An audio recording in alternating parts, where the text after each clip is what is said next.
So, here's the thing. Um, I'm not gonna pull up their direct footage or any of that stuff. I kind of feel like I don't have to.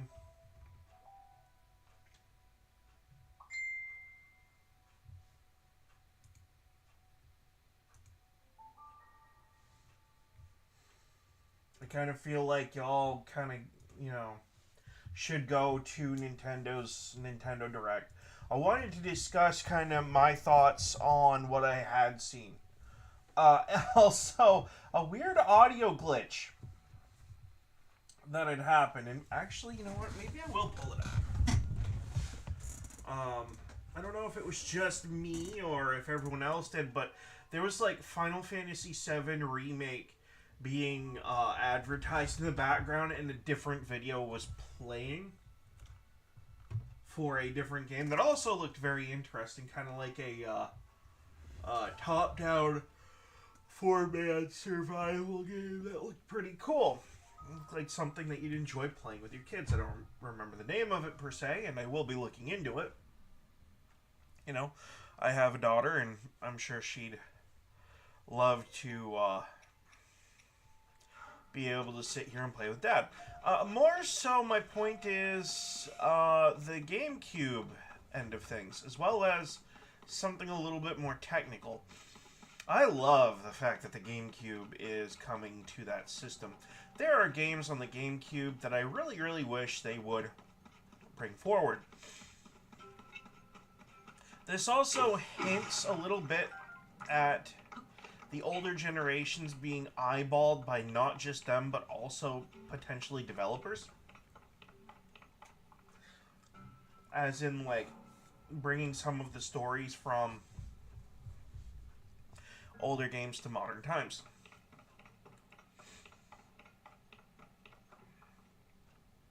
Sorry about that. I had bacon in my omelet today, apparently. A piece of it got stuck somewhere. So, dude, I'm streaming right now. You're gonna have to take a chill.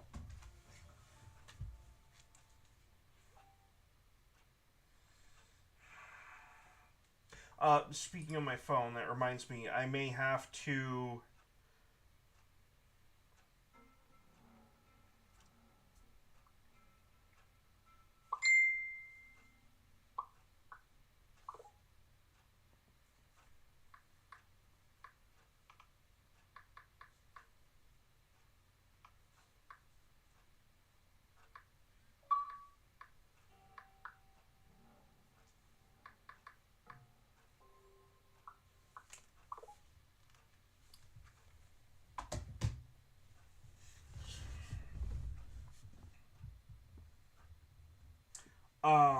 So I like the idea of the GameCube coming back.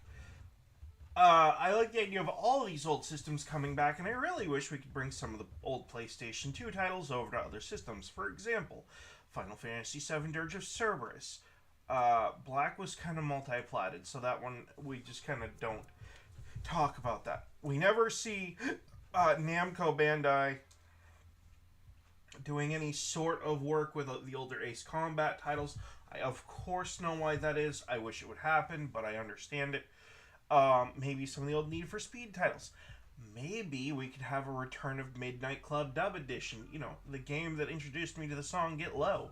I think that was Dub Edition Remix, actually. Anyway, these were all very decent games from back in the day. Oh, decent's a matter of perspective, I suppose, but they were decent games to play back in the day because they were things that we all enjoyed. Take, for example, the redo of Code Veronica X to the Xbox 360 back from when it was originally on PlayStation 2. These were, you know, very, I'm not going to say important games because, you know, importance doesn't really ring true, but they were good titles that could potentially make money even today. And by the way, I'm going to raise a point, and it's kind of counter to what I believe a little bit, so bear with me. on a personal level, if we're talking about me purchasing games, right? I get pissed off at the remakes. Absolutely do. Right? Okay. And I will state the fact that I get really fed up with all these remakes and constantly being recharged for the same game every time a new console comes out, blah, blah, blah, blah, blah. Here's the reality of that, however. These games were made popular by our initial purchases, okay? And their remakes are effectively just the game devs trying to push the same old stories onto a new generation of people as a way to market it on new hardware and to a new younger audience. You got to remember, they are farming. They don't see, when they see us older gamers, they don't see their core representative audience, which is a shame because I think they're massively missing the mark, right? Anyway, moving on. Their idea is to market to newer and younger audiences all the time because they want to expand. The problem when you do that is that over time you spread yourself a little too thin. Okay, you can try to constantly bring, you know, the same old stories all that you want. It's fine. Nothing wrong with it. We are probably guilty of that here as well, given that we're talking, the game that we're working on is literally a turn-based role-playing game, okay? And yes, we are actively working on it. We've officially gotten to the point of figuring out how the NPC dialogue system is going to function. We figured out a couple side quests. We've got the main functionality in the map, as well as combat system and characters already designed on a piece of software that we paid money for, so I'm not going to... It's a project that's ongoing. I'm not going to quit, okay? And if the game doesn't make me a single red cent, I'm okay with it as long as I finish the project. There are other people in my family and my friend groups who would say that's a stupid take, but it is the reality, okay? We've dumped the time and the resources into doing the thing. It's gonna get done, okay? It's summertime. Summer is my time to really shine creatively. Oh, stop doing that. So there's that too. Back to Nintendo. And why I think the Nintendo Switch 2 is a good thing. I'll get into the bad parts that I see as well, but that'll just be kind of... we'll include that in with the more technical side of things. Okay? It has nothing to do with the games, by the way. I think the games lineup was amazing. Okay? It was a games lineup that had me actually wanting to buy the system myself today. If I had the ability to go out and sell something that I could make that kind of money to buy the system today, guess what I'd be doing today? Okay? There you go. It's been said. And I would not only be buying it for myself, but my fiance as well, who is a basically rabid Nintendo fan, more or less. Okay?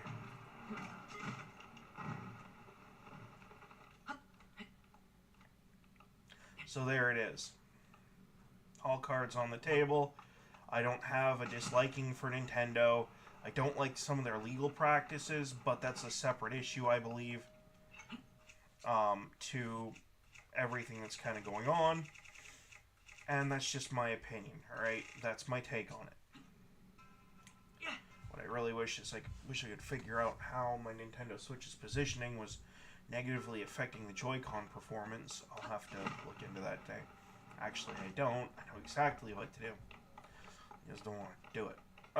Anyway, back to the subject matter. I understand what they're doing, okay? And I think at our core, as gamers, we understand developers a little bit better than we like to claim that we do, okay? As just like a matter of recourse, we generally we'll complain, right? Gamers are complainers all day, every day. And it's kind of our thing. It's our shtick, basically. The thing is to not let the shtick get in the way of business. Okay? And fundamentally, whether people like it or not, okay, whether you agree with it or not, is irrelevant. The facts don't care about your feelings. Okay? Gaming is fundamentally a business transaction. You are exchanging money for entertainment. Period. You can try to argue that all that you want. You could bring in all this art BS, but at the end of the day, it's still a business transaction. So, with that in mind, we have to be very careful with what we spend our money on. Now, you see me playing Tears of the Kingdom on the Nintendo Switch. Would I spend more money on this game to be able to play it at better performance rates? Yes, absolutely. Yes, 100%. I'm not even going to bitch about it a little bit. Which is funny because you just heard me bitching about remakes, right? And effectively, that's what that upgrade pack is. Okay, well, there's a couple of problems with that argument.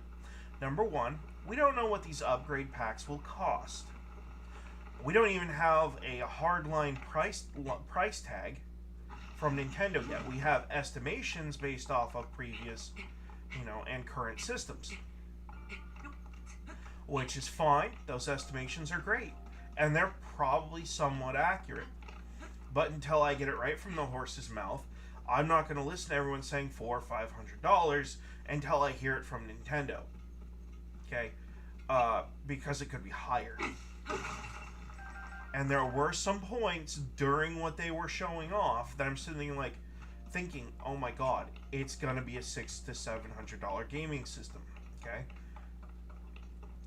Absolutely. And a couple of those were, technical features that some people would disagree with me about, and that's fine. Part of this whole online discourse thing is the ability to disagree with people. Okay? But here's my point. I could see this system easily costing more. I hope to see it cost less.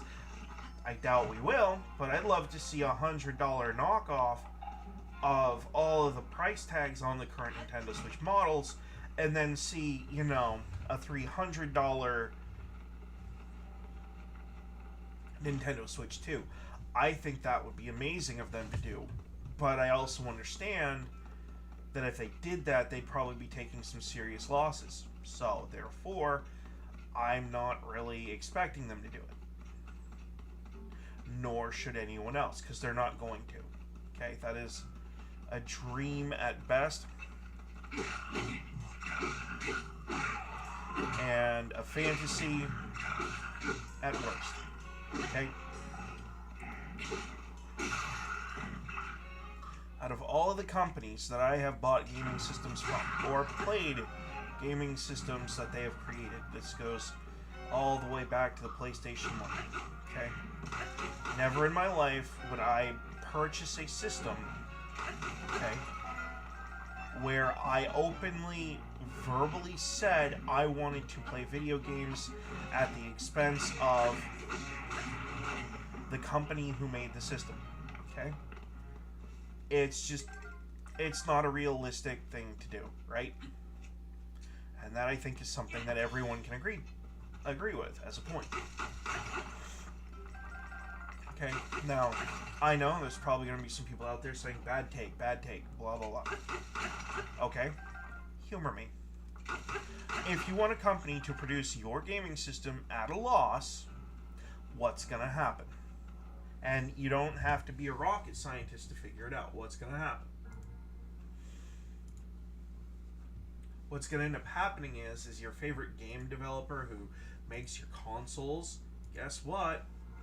They're going out of business very quickly. So do you understand why we have things set up the way that they are? They're set up this way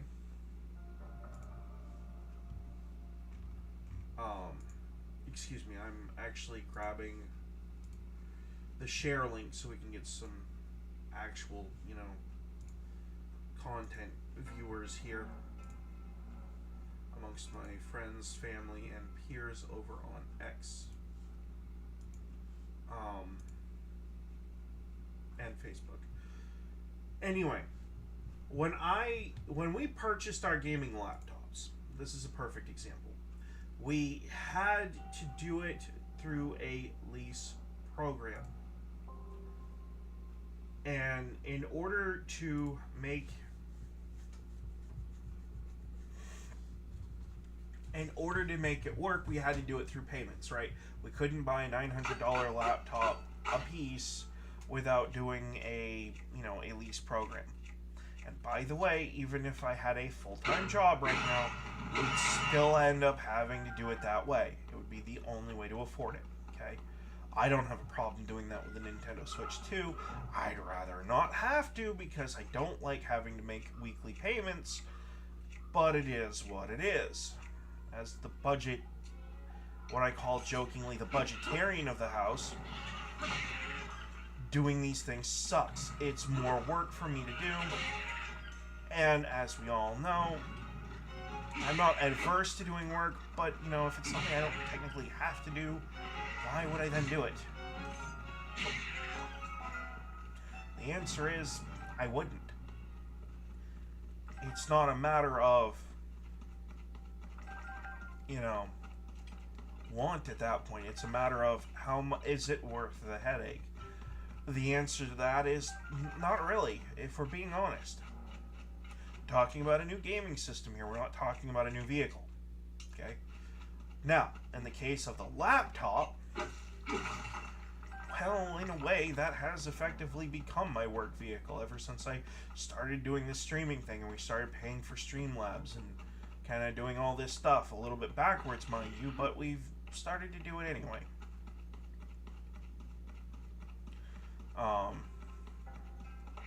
It's just a matter of reality, right?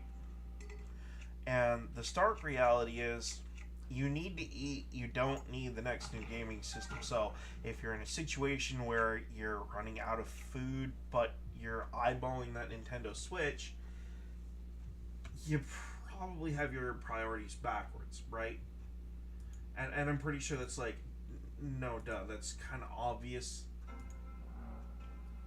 That is the obvious answer, right? The not so obvious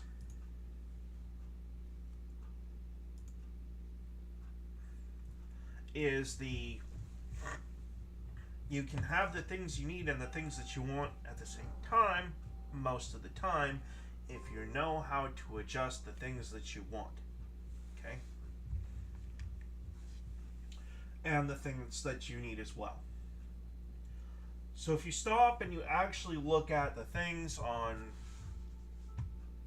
I'm going to screw this up, I think it's Asimov's hierarchy of needs, but I could be wrong.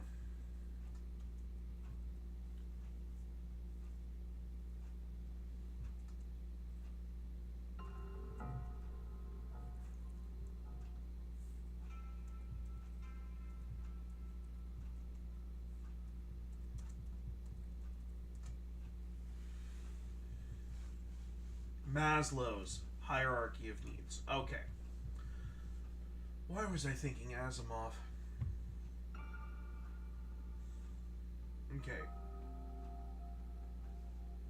Let's pull up. Here we go. Okay.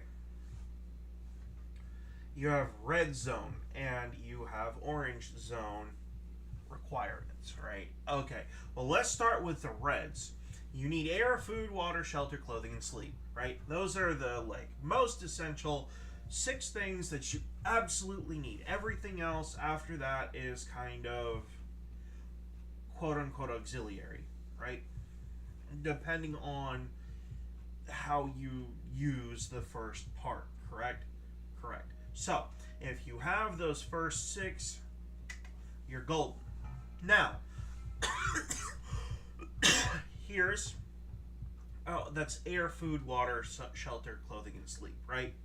Okay, so air, you breathe it. It's free. You should be able to breathe clean air for the most part, as long as it's not killing you, like actively within the next 3 days or like week. You're fine. Food, and this is the big one. All right, this is where people muddy the waters on needs versus wants. Okay. I need a somewhat balanced diet to maintain a healthy presence. That is true, but there's healthy and then there's extravagant, okay? If you're blowing $50 on a golden apple when you have a good old Red Delicious for $1 sitting right next to it and you're going to eat it either way, you're an idiot. Okay? That's not your physiological needs. That is you enacting some sort of vain, idiotic scheme for something, okay? That has zero place in survival needs. Shelter. Okay, everyone has a warm place to sleep at night. I would argue that you can include cleaning yourself, like hygiene and other things, into the physiological, okay? Now they like to throw health up on the orange scale, which is also important. Alright? Clothing. Okay, I can go to Walmart right now and buy a package of socks for like $5. Might only get 3 or 4 pairs out of it, but it's better than blowing, $100 on embroidered socks from, I don't know, some fancy company somewhere. That's for sure. Duh. Oh, gee. And I'm using these overblown examples, but there is a shorter, smaller Walmart example of this as well. Okay? And this is kind of a budget thing. Okay? Why I'm the household budgetarian, as I jokingly say. When I go to Walmart and someone tells me I want to have, let's say, cran apple juice, okay? You have Ocean Spray, the Walmart brand, Dollar Tree's weird concoction, and the stuff from Dollar General. Now, obviously, you saw me make the face, so Dollar Tree at $1.33 because, taxes. It just doesn't taste that great, and it's nearly impossible to drink the crap. Okay, so we don't ever buy their brand. If the Ocean Spray's there in the smaller bottle and we're just looking for a single size serving, great, we'll grab it and go. Now, Walmart, 2 brands, okay? I go up to the shelf. I know how they both taste.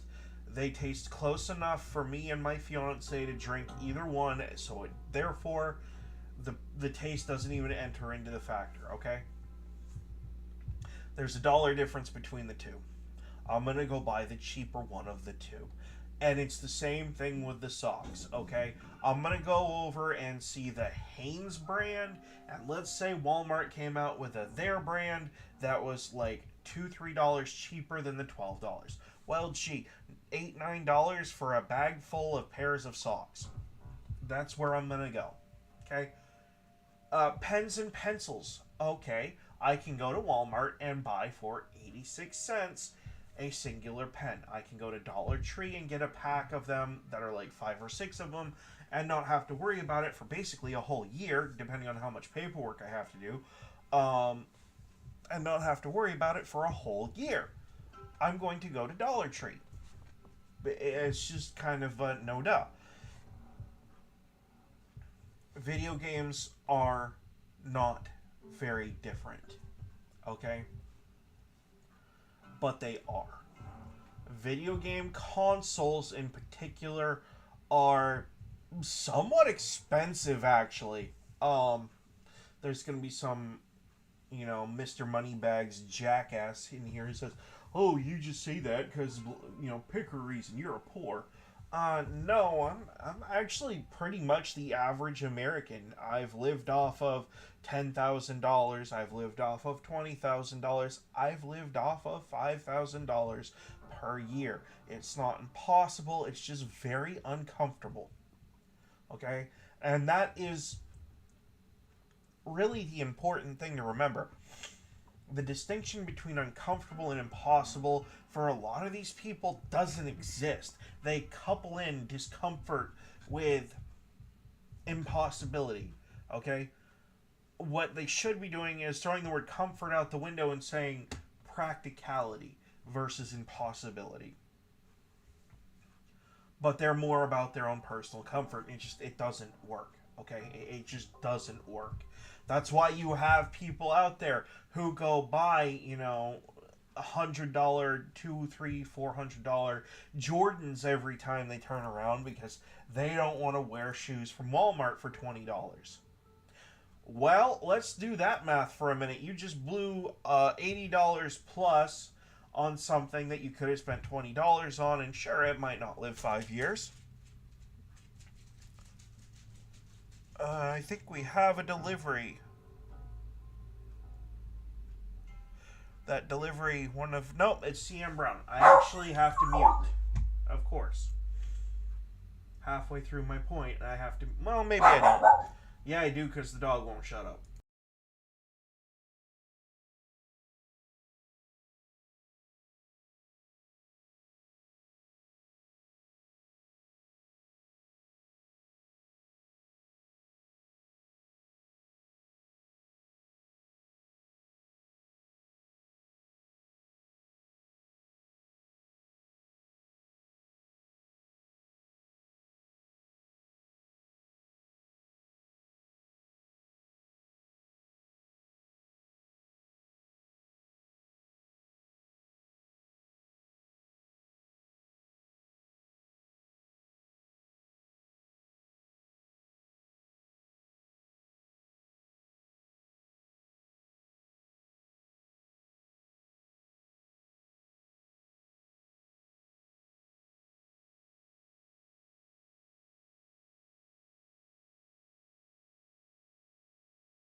So that's not the refrigerator delivery, that's the oil delivery. Um, yeah, there again, another budgetary thing, right? So the reason. Yeah, he's done something, I guess. Wow, that was fast. I guess I'm not unmuting my mic. Hang on.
My dog is freaking out.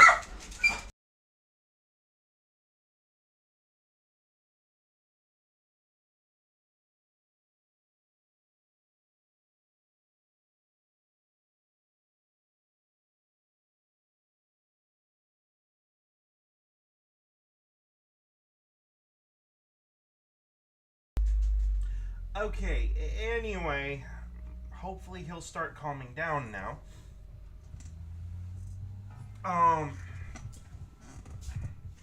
So on the notice of video games, right? Oh my word. I'm sitting here trying to do... Enough! Come here. No, come here. Sit and stay. Sit and stay. Okay. Video games don't actually really have a place on there. Dude. Oh my word. I'm literally trying to work right now, and no, it's not even work. I'm just trying to talk about things, and he just won't. Enough! Lay down. No, lay down. Go lay down.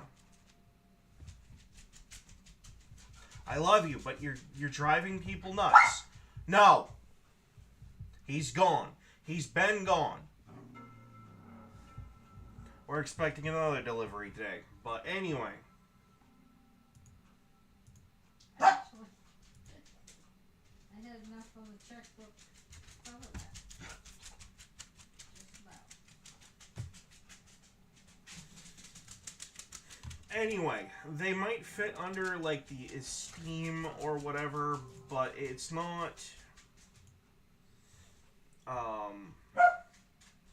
like you can connect with family that way, but there's other ways to do it too, right? You know, love and belongingness needs, that would be the yellow one. Sure, whatever. Let's see, do we have a better version of this? Here we go. We'll just go with the black and white one. It is easier. All right. Huh.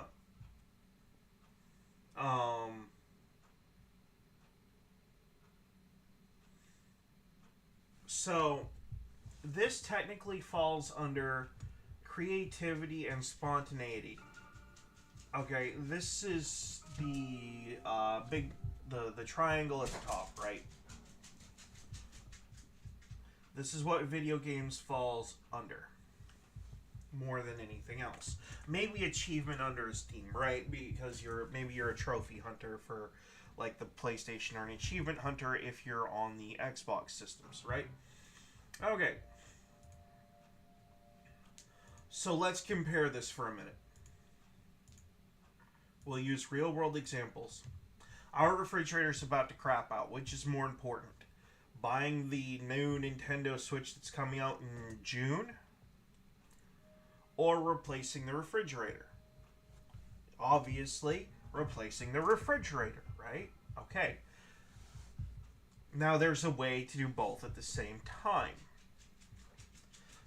It's called setting up a payment plan and making the amount so low and making sure that you can conjure up enough money to pay it off before you have to pay, you know, for 2 years worth of interest or whatever, and paying it off within 90 days.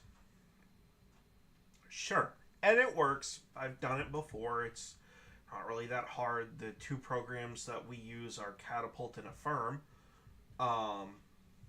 You know, and they actually work quite well.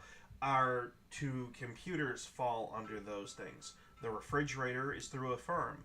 Affirm also works with Walmart, which means if there's a bigger purchase, like say we have an emergency and we need a set of tires, but we don't have $400 up front to, you know, drop on 4 tires for a car, guess what? It's an option. Now,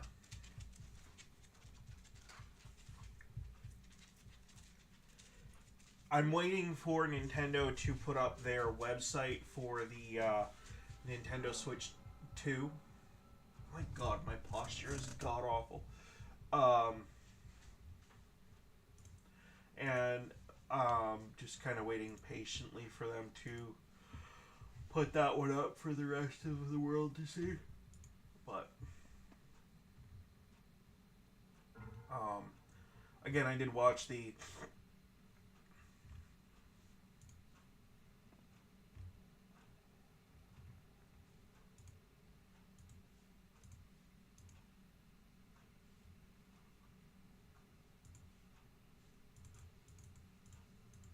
I don't know if I even have a Nintendo stuff. I'll do this later. I mean, I should.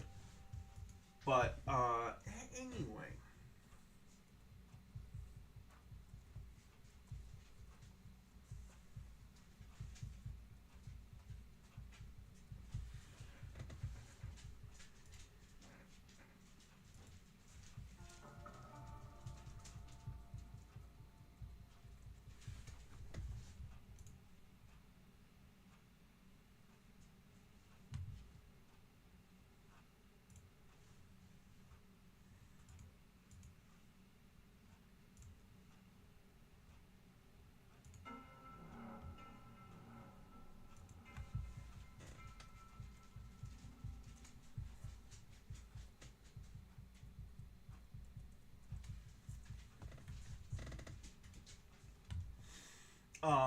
At the end of the day,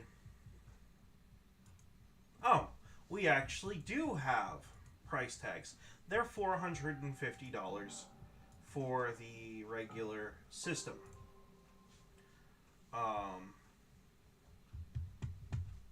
Or $500 for the Nintendo Switch 2. That's good to know.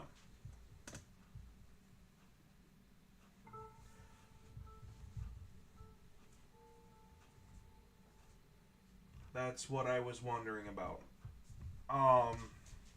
Okay. Well, it's $500. So for both me and my fiance to have one of these, it'd be $1,000 even. We can do that very easily and not have it harm anything in the budget after we get the refrigerator paid off. And that's not going to take very long either. It just means that we're going to have to cut out some of the foods that we don't really need to buy, actually. And by the way, when I say that, I'm not talking about your fish, chicken, beef, eggs, milk, cheese, butter, whatever breads you decide to go with. Either it's regular breads, or maybe you like to buy health wraps, or maybe you're just not a bread person at all. We can actually still do all of those things, still eat, survive, or whatever. What I'm referring to is the frozen pizza, the Hot Pockets, the potato chips. I'm not giving up my coffee. Unless a doctor tells me it's going to kill me tomorrow. Literally, like, the very next day, if I have one more cup of coffee, I'm dead on my face. Then we'll have that conversation, but not a moment sooner. Okay.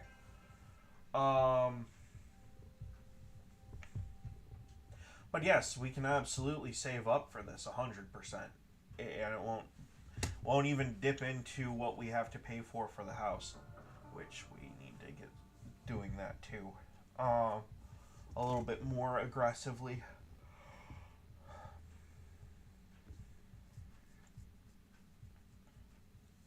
And we will. It's not even really the fact that we're buying the house outright. We've actually just kind of decided to go with like a mortgage through like Rocket Mortgage or something like that. In fact,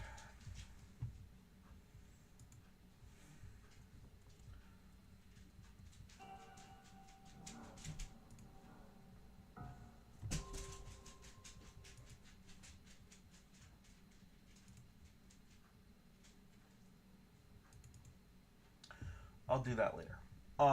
That I will do later. So, therefore, according to Maslow's hierarchy of need, I was probably thinking Asimov because I was thinking something else, but Maslow's Um,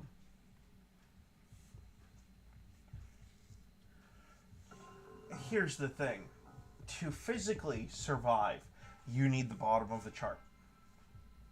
Okay? To physically survive and be safe and secure, you need the bottom two. To be socially secure on top of that, you need phase 3. But phase 4 and 5 are...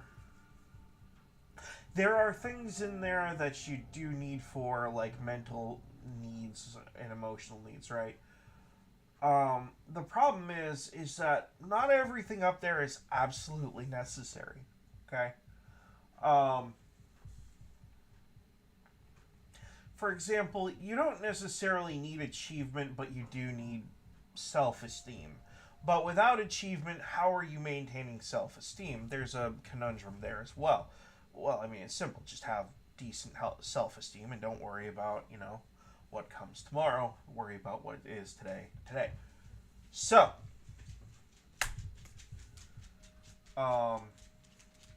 where does a Nintendo Switch 2 fit on that list?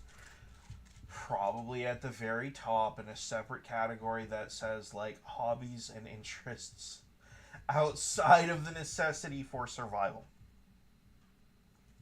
For most people. Unless you're actively making money, and I mean more than just like $1 a week, doing video game streaming, or if you're a developer trying to create a game for a specific system and you did not have prior access to said system. Okay, so now that we got the technical, social, and budgetary stuff all discussed about buying a new game system, let's discuss the technical issue that I actually have with the Nintendo Switch 2. It was a line that was said during the Nintendo Direct that your traditional micro SD cards will not work. I understand why they don't work. I do. But humor me for a minute and why I think we should have 2 card reader slots in the Nintendo Switch 2, aside from the fact that it's the second Nintendo Switch. Okay, which is kind of funny. Regular Nintendo Switch games, not Switch 2 games, not upgraded games, are numerous. I highly doubt Resident Evil 5, Diablo 3, you know what?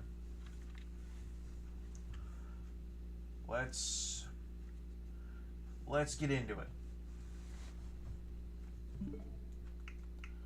You're gonna see something that is technically quote-unquote sensitive information.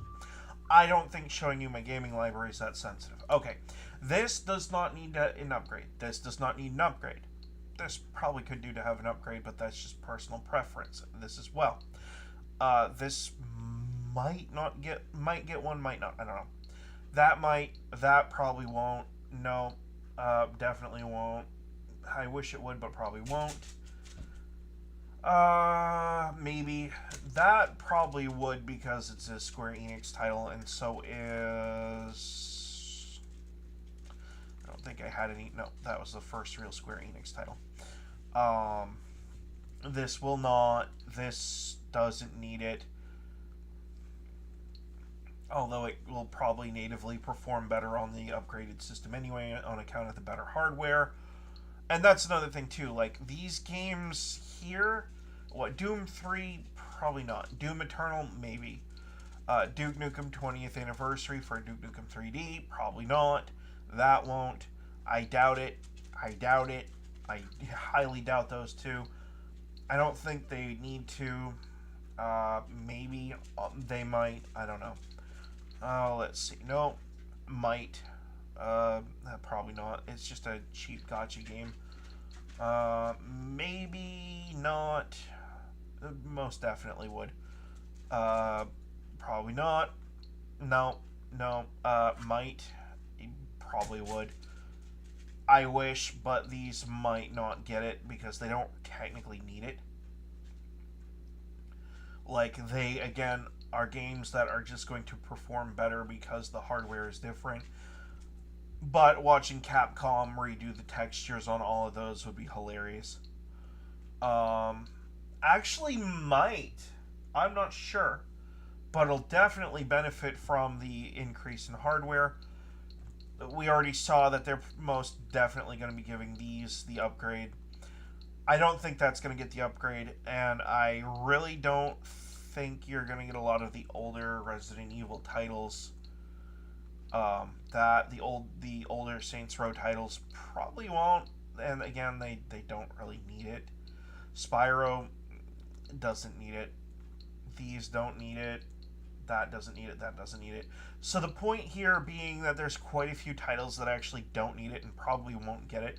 The Zelda games absolutely will. We've already seen that. At least 2 of them are going to get it.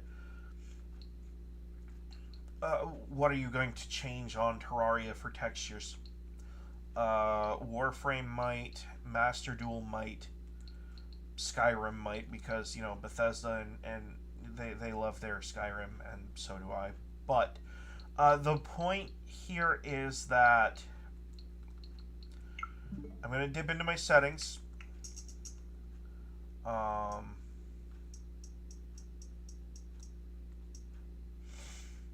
Okay. Here's the thing. I have 485 gigs of free space out of a 1 terabyte memory card. Okay. The highest card that this Express card goes to is 256 gigs. You can kind of see the problem there, mathematically speaking. And sure, the new system will have more internal storage. Hey, that's great. That still doesn't account for the missing number, unless you're going to make the system a terabyte system, which they could. And they probably should, but they won't.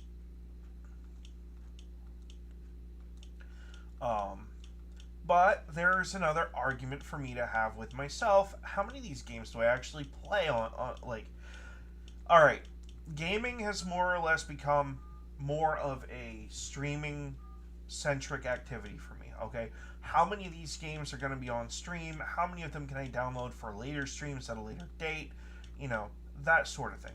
My fiance has it different. For her, it's more, what do I want on my system for me to play in my spare time?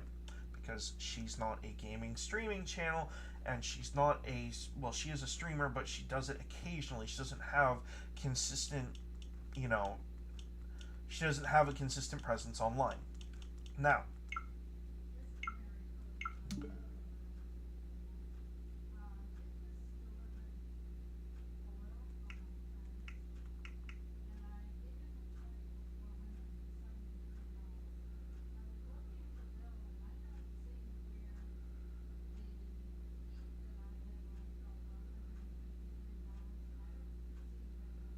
Uh-oh. I might have to go over a receipt. So, is the $500 upgrade worth it? Am I going to buy Mario Kart World as a part of the package, or just the system? I'm just going to buy the system first. First and foremost, yes. $500 and it includes the game. That's a great deal. But when you are doing budgetary considerations for getting something that you want to get, that is not a need. You need to ensure that you're getting the good version of the product, but at the lowest possible price. Now, we're going to get back into this. So that's kind of my big issue, is that, like, the SD cards that they say you have to use the system, the few games that are going to require that kind of speed, okay, they're mostly going to be newer titles. Tears of the Kingdom, Breath of the Wild notwithstanding, okay? There are going to be games that people have that can function without... Yeah. Now, excuse me. there is a third party, quote unquote, slash first party way to deal with this. Build a card reader or make it so the dock can accept a plug and play micro SD card reader. In fact, you could probably just make it so the Nintendo Switch itself does. And then, well, there you go. It's got 2 USB-C ports on it. I mean, you know, do it to it. But make it so it only works with older titles and older titles only. And it has to be official Nintendo software, none of this third-party stuff. Nintendo won't have it. We all know they won't have it, and we know why.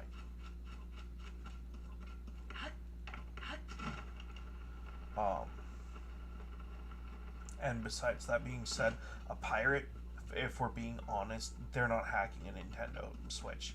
No, they're going to go out and buy a Steam Deck, and they're going to do it that way. Oh, I don't like that. I don't like that. Okay, get out of that stuff. You know, why hack a piece of hardware that's hard-coded for, you know, Nintendo products effectively? And even though it's basically modified Android software, why go through the arduous process of hacking a Nintendo product when you can, for quite literally just around the same price tag, go out and buy Steam Deck, and there you go. Well, the only reason to buy a Nintendo Switch then is because of exclusivity. You're not going to get Legend of Zelda officially licensed to operate on a Steam Deck any day soon, which is kind of a shame. I actually wish they would put some of their home titles on Steam. But the reason they don't do it is because people won't use their stuff. Like, I'm not fighting that. I'm not fighting it. I am not fighting that. No, no, no, no. Nope. I don't even remember its attack patterns. Nope. Tail betwixt my legs and running the other way. We're going back underground.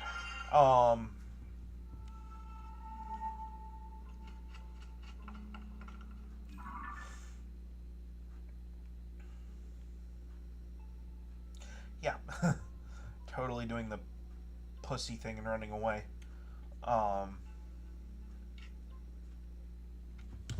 So, how do we deal with this situation in the most efficient way possible? Well, the best way to do it is to keep your old Nintendo Switch and just play your old games on it and wait until they come out with the technology for the new memory cards, and, you know, then turn around and have to buy another terabyte memory card, which, yeah, because I totally need to dump a terabyte SD card into another device somewhere.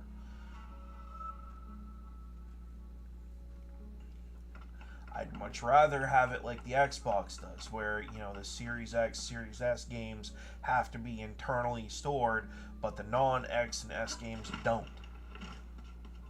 So the games that require the upgrade or have the upgrade have to be stored internally or on an express card, but the games that don't have that upgrade, and maybe they're good old-fashioned Nintendo Switch games, can just operate on an older, like your terabyte card or whatever. I think that diversity of storage space is more than fair, really. But again, that's just my little hot take.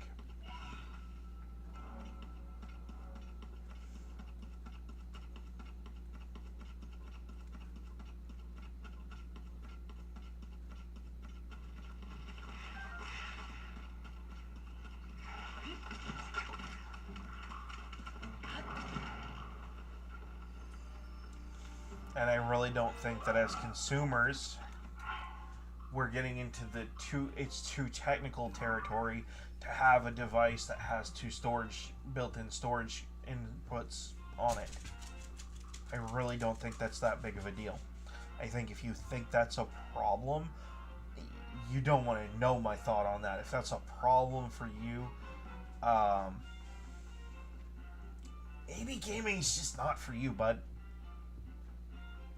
Like, I'm sorry, but just kind of spitting a little bit of facts here. If you have a problem,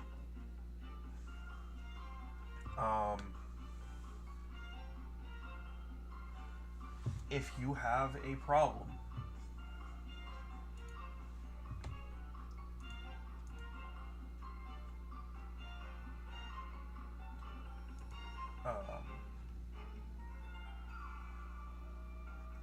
no, thank you. Not borrowing any more money. And that's another key thing to the financial thing I'll get into in just a moment. If you have trouble handling a device with two SD cards, micro SD cards, because, you know, you feel the urgent burden to be that dumb, and you can't actively read an engraved plate that says this is your micro SD, this is your express micro SD, like, I kind of feel like you probably need to go back to elementary school and learn how to read.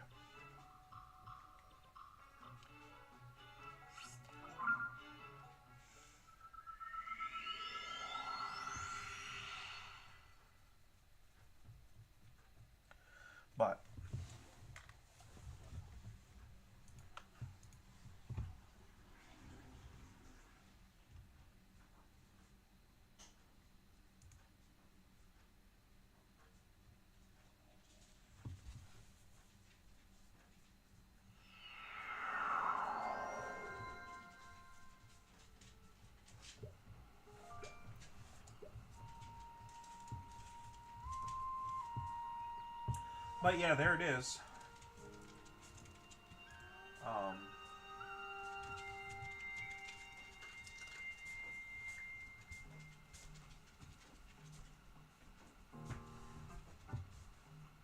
Let's go to see all the...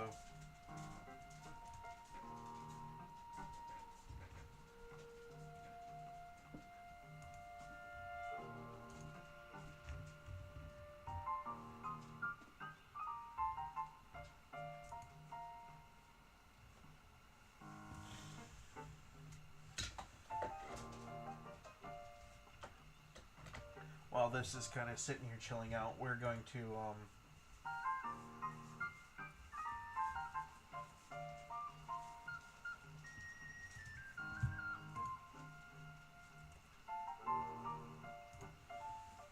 pull up the specs. Okay, so it has 256 on internal storage. I mean, being real for a minute, a 512 of the express cards, but they don't have express cards.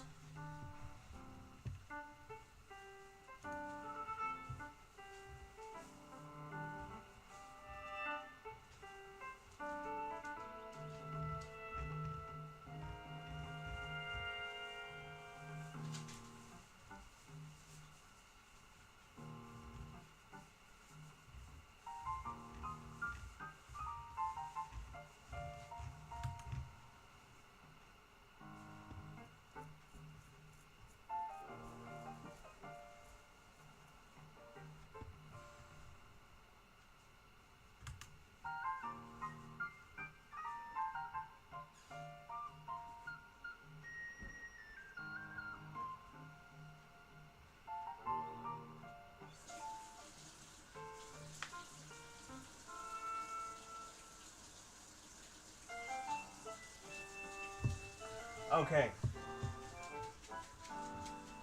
Here we go. Compatible with micro SD express cards only, up to 2 terabyte.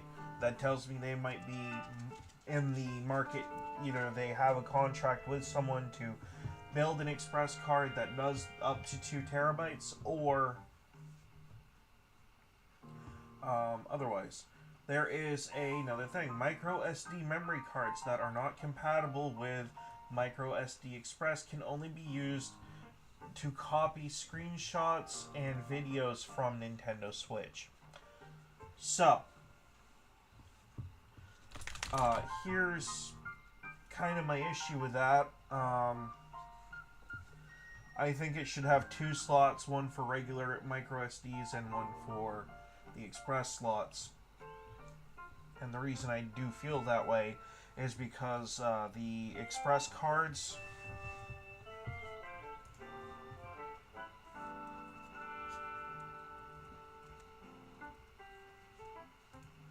let's say I wanted to get a terabyte on a micro SD express. Okay. Here's the problem. You're probably not going to find it.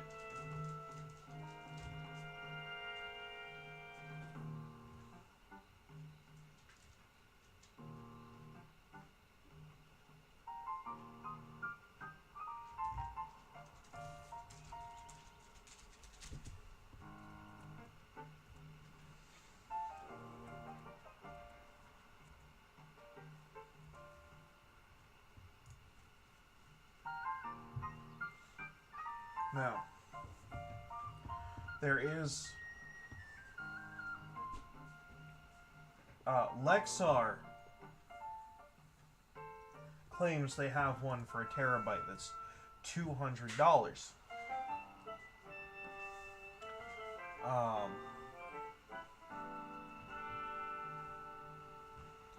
I would be interested to actually see the reviews of actual, purchasing customers.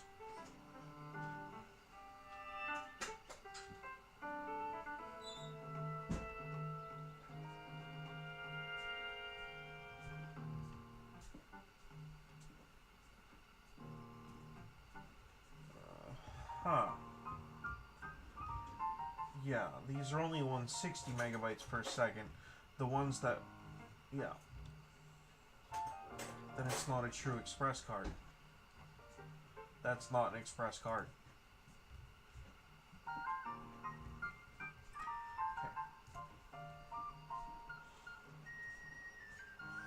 It says up to 900 Mbps.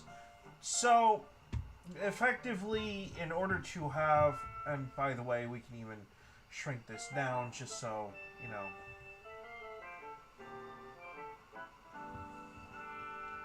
yeah, you effectively have to get the Play Pro type because it has to meet the Nintendo Switch's, the EX requirement.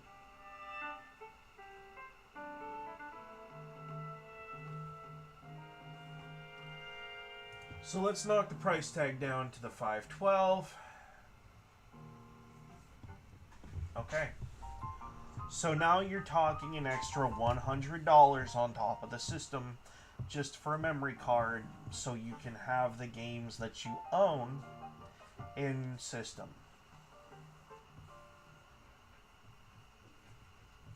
And that's for the $512. Okay? If you want the terabyte, you're talking about a $200 card. A $200 memory card. Yeah. Kind of sitting here saying they should probably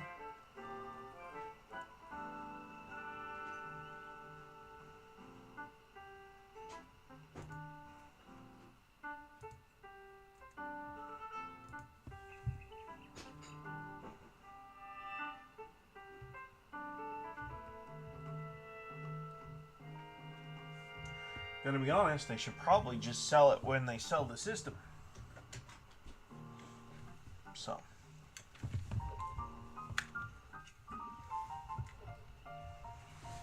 If we're being blunt,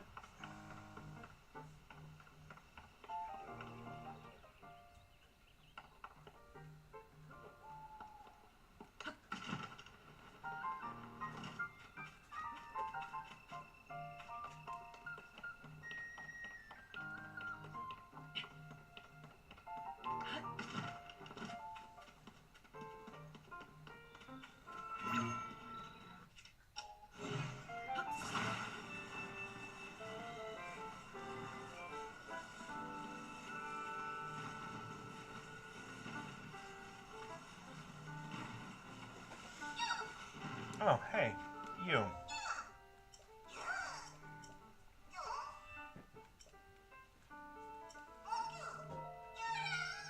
I forgot that in this game this guy was here.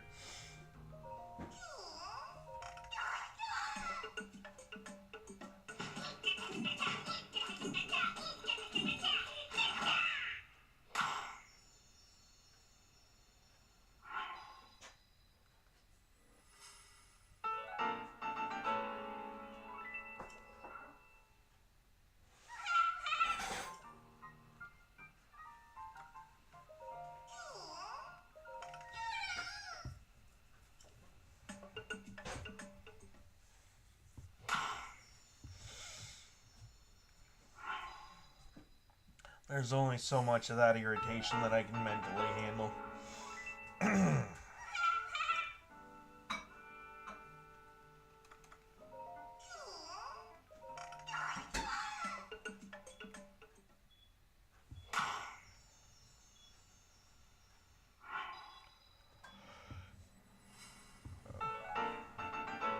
Yeah.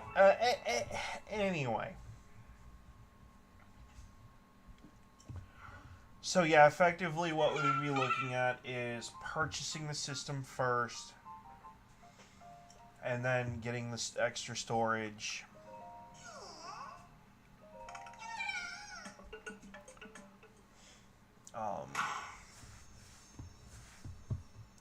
Like after the fact. But there again, there's also the fact that the Nintendo Switch at that point, my streaming's largely going to be done on this one. The capture carding, anyway. And the reason for that is the games that I have on here are already set up for it. Now, I mean, I could actually, you know,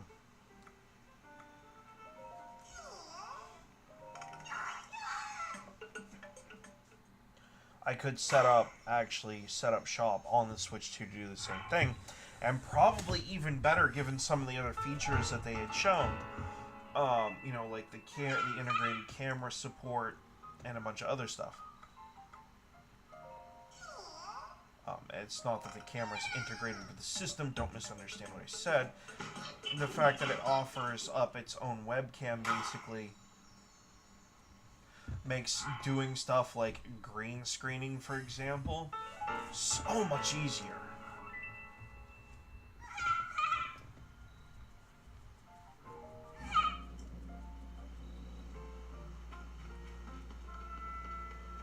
So, yeah. And yes, we absolutely, me and my fiance talked about it. The Nintendo Switch 2 is going to be a combination birthday and Christmas present for the both of us. And probably the wedding present as well. Between the two of us. It's going to be the thing that we get that's going to be the high-priced thing between the two of us.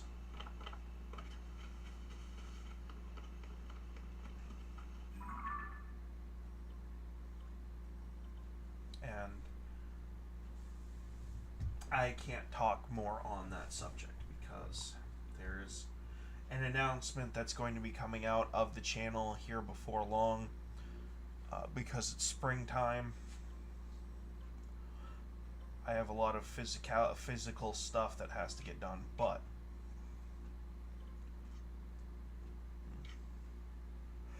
it's not impossible. Oh.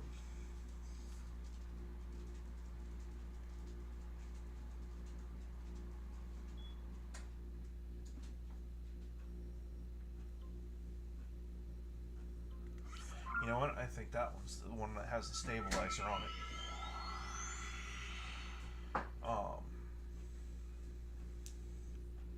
But yeah, I think it's worth the money, and I think that it would be an improvement on the channel. I also believe that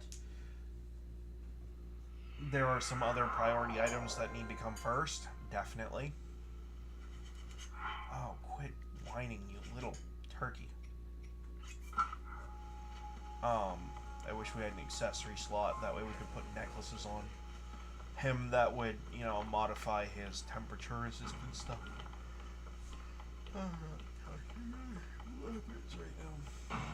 Wait, do I even have...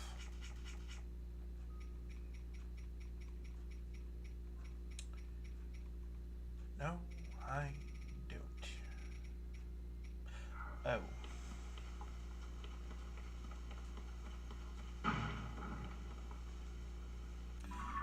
let's go get some.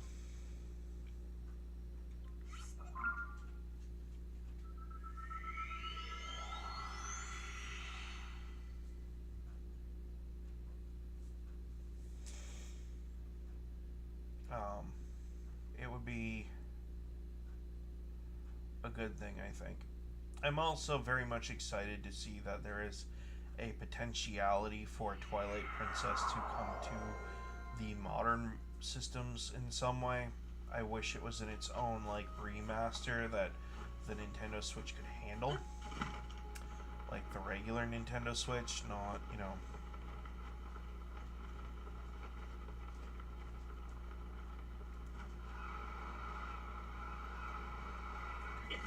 Awesome.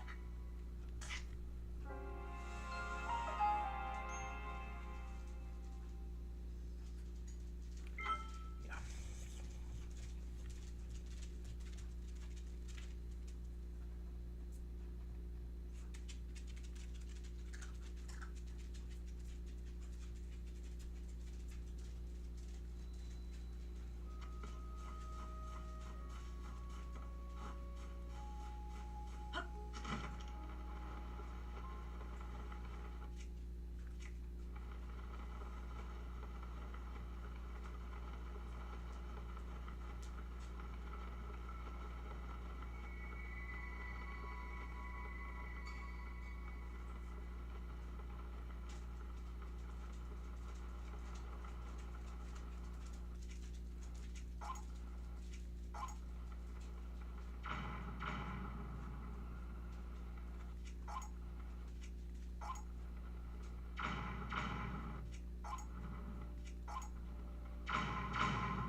Didn't even give him a chance.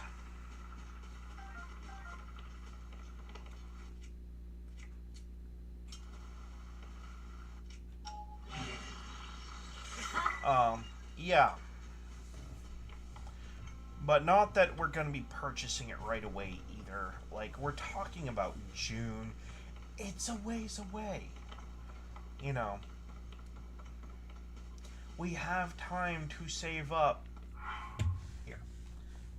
Let's do a little basic like time math, okay? We got 1, 2, 3, 4, 5, 6, 7, 8, 9, 10. Yeah. If you're to say, alright, let's say you get paid once a week. If you save $100 per week aside to buy this system, you can buy 2 of them. Easy peasy, lemon squeezy by the end of May. And there again, goes back to what I was saying. If you live in an area that is charging you $8, $9, $10 for 1 dozen of eggs, and you live near to an area that's charging $4, go to the place that sells it for $4, you dumbass.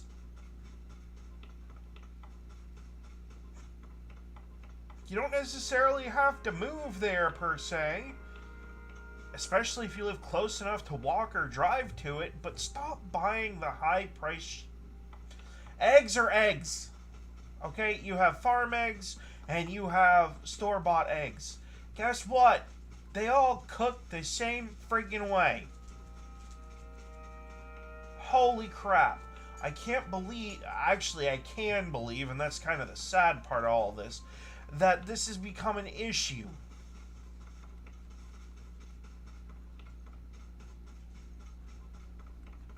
It doesn't need to be. They're eggs. For crying out loud.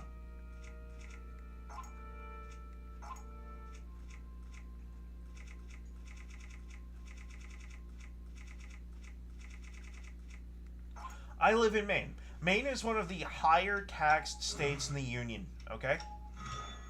I go to Walmart to buy my eggs. Do you know how much eggs cost at Walmart right now? Care to take a guess how much the last dozen of eggs we bought from Walmart was? Right. In fact, actually, I'll pull up the number so I'm specific here. Walmart.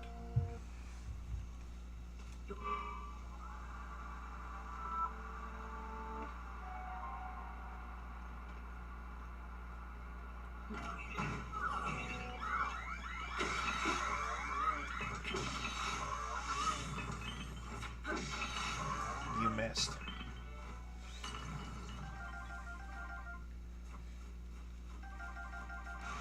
Ooh, more loot. When the glow of the bloodstain.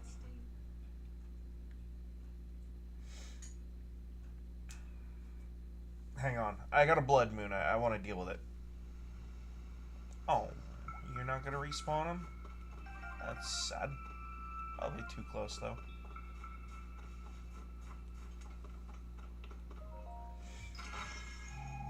What's in the box?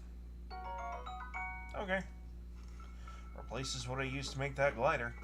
The eggs. Right. Okay, this is set up for the nearest Walmart to my current location.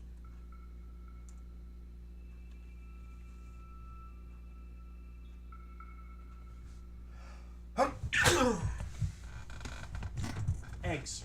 Great value. 12 count. $4.97. Yes, $5 a dozen. That's not great. But where are you knuckleheads getting off saying, oh, it's $8 to $10 a dozen? Dude, I'm looking at the price right now. The 734 is for the 18 count, and if you want to go get 5 dozen of them, it's $24.12. This is from one of the United States' most taxed states, and yeah. Now, that being said, I used to be able to go get a half a dozen for 86 cents, or 88 cents, so not really too happy about that per se. But yes, it's pretty rough out there, but it's not as bad as some of you. I swear you're exaggerating.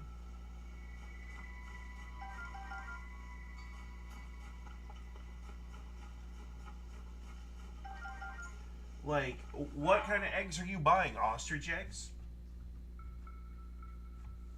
Eggland's Best? Cage free? Dude, you're talking about a budget. None of that crap matters. Okay?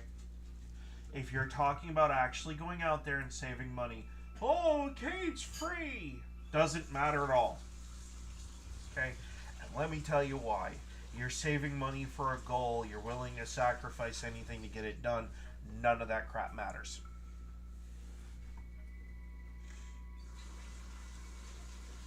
Cruelty-free eggs for $10 a dozen. Okay, well, let's stop that for just a moment and say you're going to spend an extra $5 for a dozen of eggs because the chickens were raised in humane conditions. Okay, I can see your point, now see mine. That's $5 that could go for gas, your savings for a home, your car, the car that you don't have, or maybe the e-bike that you wanted to get because you're tired of walking everywhere. You can kind of see where I'm going for this. And yes, $5 will not buy you these things. And only a brain-dead liberal dummy, literal dummy, like ventriloquism dummy with the government's hand up their ass, would think that way. Okay? You need to be buying the cheapest stuff you can and still have it be food. This is why I'm a big fan of RFK Jr., by the way, because, like, I mean, yeah, the eggs you don't really have much to worry about, but once you get into the other food stuffs, then we start to get into interesting things. So let's say we got rid of the eggs part of the conversation for a minute, so I can explain why it's a problem. My favorite food, frozen, well, not frozen pizza, but I have a pizza joint around here that I like to go to locally. They're a locally owned business, and the guy who started the business is a family friend. You know, it's just kind of a thing, okay? But I do occasionally indulge in a frozen pizza now and again. So riddle me this, if I'm just feeding myself and my fiance. Okay, but let's go hypothetical, let's say we wanted to do a date night, right? Actually, no, I can't do that, because if we were doing a date night, it wouldn't be pizza, it would be Chinese food from another local restaurant that we actually know the owners of said restaurant, and they're really cool people. We'd go there. Or another local restaurant if we didn't want to go to Chinese food, and maybe we just wanted to get some steak and potatoes and biscuit. You know, we have restaurants where I live, and you know they're largely locally owned businesses, largely. Okay, except for the fast food stuff like your McDonald's, Subway, Taco Bell, Burger King, you know, Pizza Hut. Actually, Pizza Hut didn't used to be bad, but now they're kind of ick. Our new favorite place is the Domino's that just opened up recently near here. And if I had the extra cash, I'd say that would be what's for dinner, but I don't think so. It's just kind of a drive. And it's one of those things that you buy it and eat it there, and you just take whatever's left over home with you kind of thing. But let's say I was in the mood for frozen pizza some night. Well, to put it simply,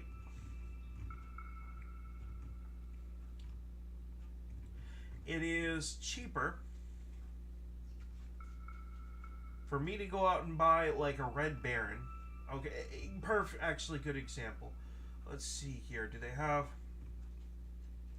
Let's go with the brick oven Red Baron, and do they have another brick oven in a different brand? Actually, probably would have to go with the Rising Crust example. No, we'd end up going with the brick oven. Okay, well, I'm not gonna lie to you. Number one, we don't buy either one. Okay, we buy the Walmart brand because it's so much cheaper. As a comparison, I can get a stuffed crust from Walmart. Their brand is $7.66. DiGiorno stuffed crust is $8.47. It's like a whole dollar difference, basically. Or, well, not even a whole dollar. But when you buy enough of them, it does add up. And by the way, as far as we can tell, we don't taste the difference here. That could just be on account of us being us, but the point still holds. You know, we're still feeding, which is kind of the more important part of this, we're still feeding the people in our house for less money. Hot Wings, same thing. Okay? I personally, I absolutely abhor frozen hot wings, but it is also true that I don't necessarily have all the time in the world to make food. And I also don't have the energy or effort to do it either. But when I do feel the itch, it is oftentimes cheaper for me to go out and buy. And you're going to laugh. I'm not laughing with myself. I'm laughing at myself. So bear with me for a minute. It's oftentimes cheaper for me to go buy the chicken nuggets that are frozen in a bag, grab a bottle of cheapy buffalo sauce from Walmart, and buy a thing of blue cheese dressing, and just slap it all together. It is literally the way that I've been doing things because it's cheap, it's easy, and I don't have to think about it. You throw the chicken nuggets in the air fryer, you throw the pizza in the oven, you sit here and you play Zelda or whatever you're playing until the timer goes off, and then you just you know, toss them with the buffalo sauce, pour a couple ramekins of blue cheese dip, or, heaven forbid, ranch dipping sauce. Yeah, slap it next to the pizza, and dinner. Okay? Healthy? Hell no.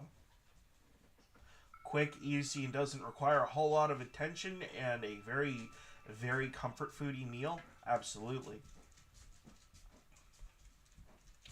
I'm streaming right now. Covered with mold. Throw it away. If it's bad, throw it away. You don't have to bring it to me like a dog who found a new favorite bone every time. That's what happens when you make homemade banana bread and it doesn't get eaten up as soon as it gets, you know, made. Basically.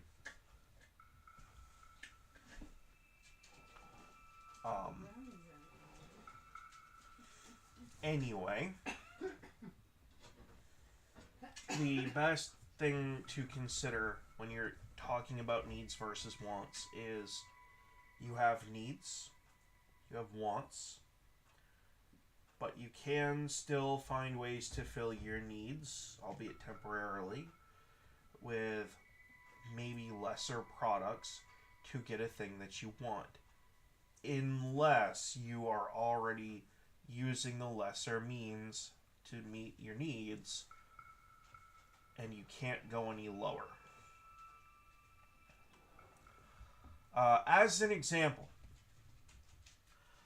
back when I was probably about 10 years younger, it was Pizza Hut every night and Doritos and Mountain Dew, right? Like, fat ass food all the way, 100%.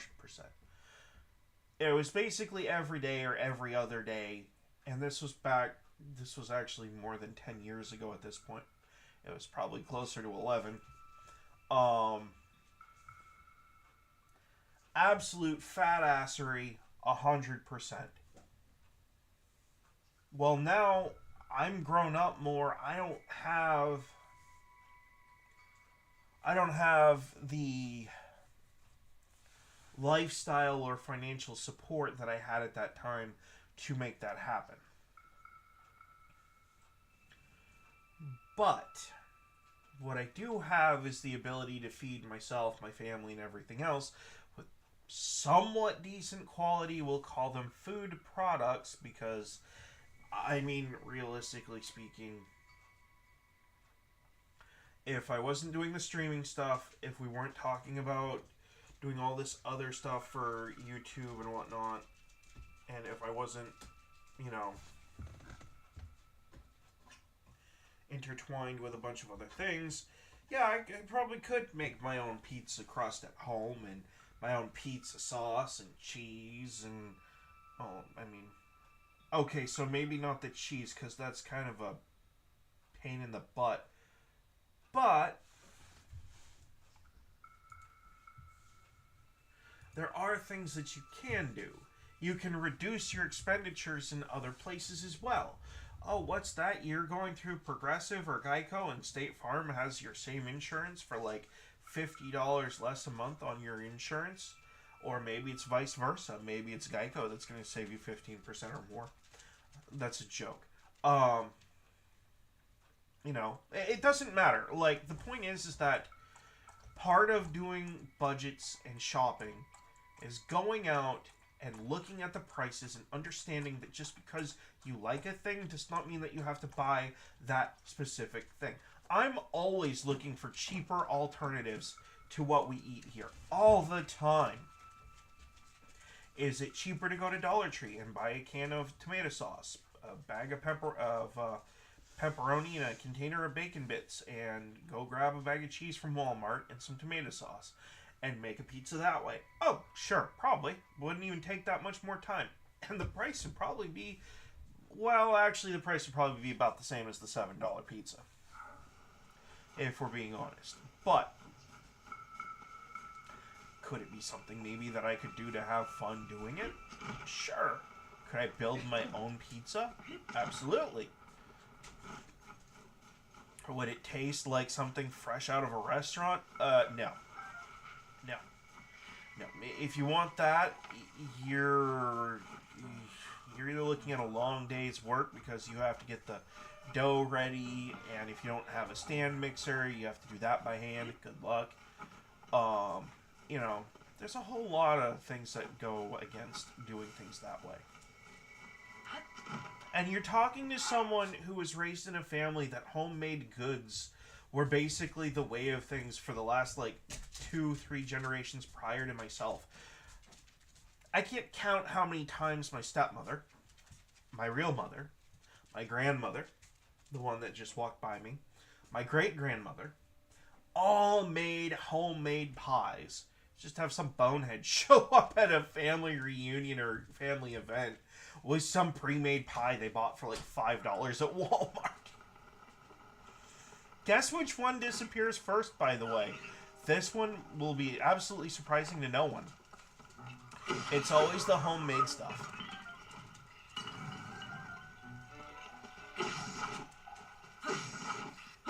Like, everyone always, and I don't know if it's just I'm trying to make everyone feel better, but it's usually the homemade stuff. So yeah, when you go to events like that, sure, I'll bust out the egg beater or whatever, and I'll start making stuff, no problem.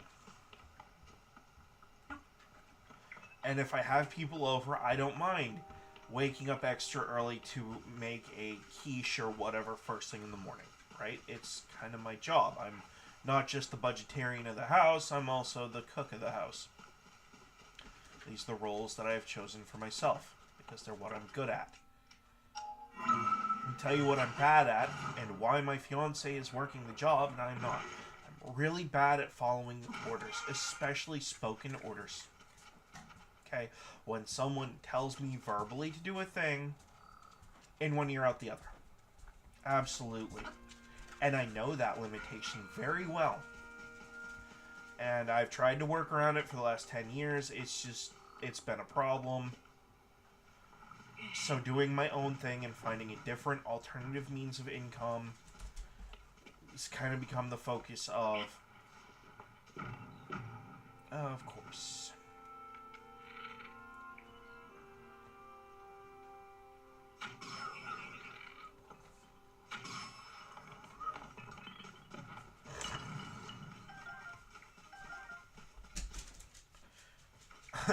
That moment when you stop playing Legend of Zelda and you start playing The Division in Tears of the Kingdom.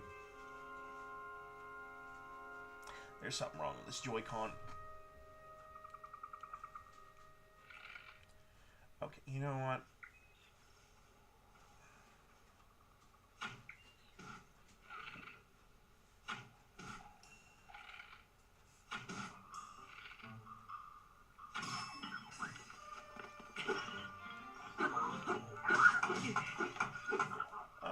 Really? Really?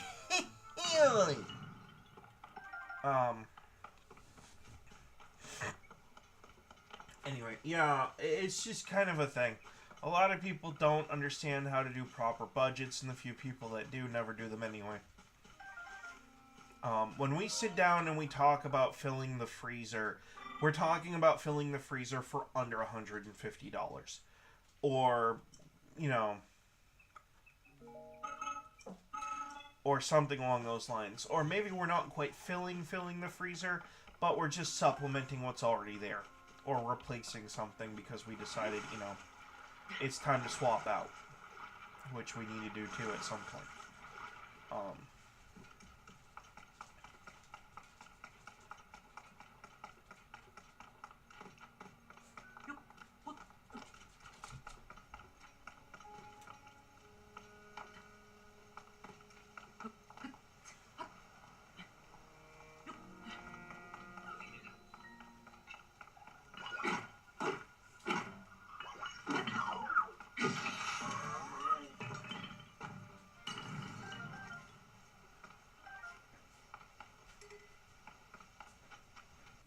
I don't need to.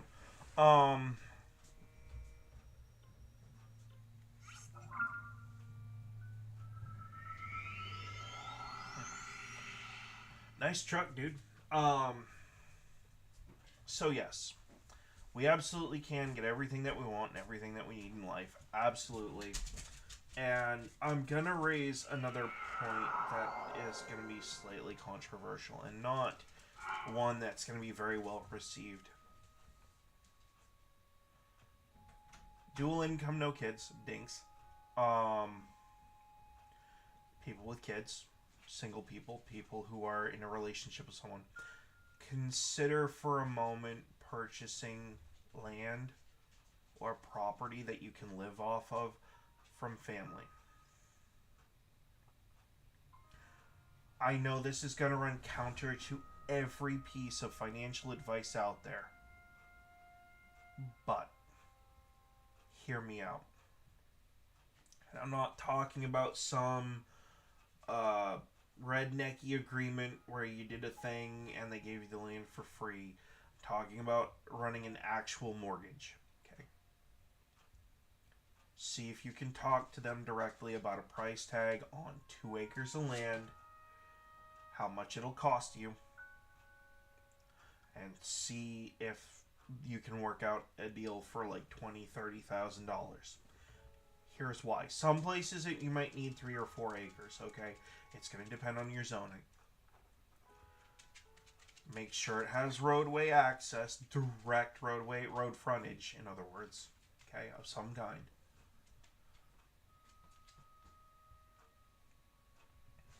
Here's why. 2, 4, or 5 acres. Depending on where you live, and again, depending on the zoning rules, it's enough land for you to put a house on, not a mansion.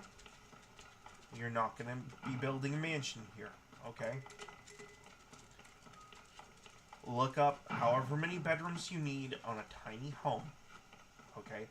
Now, this is not a permanent structure for you. This is a starter home. Sometimes, if you and your family, especially if you're on good terms, occasionally,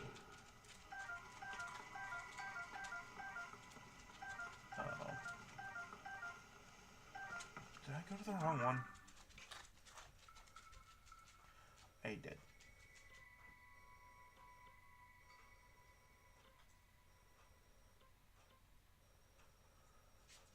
Okay, well that was very dumb of me.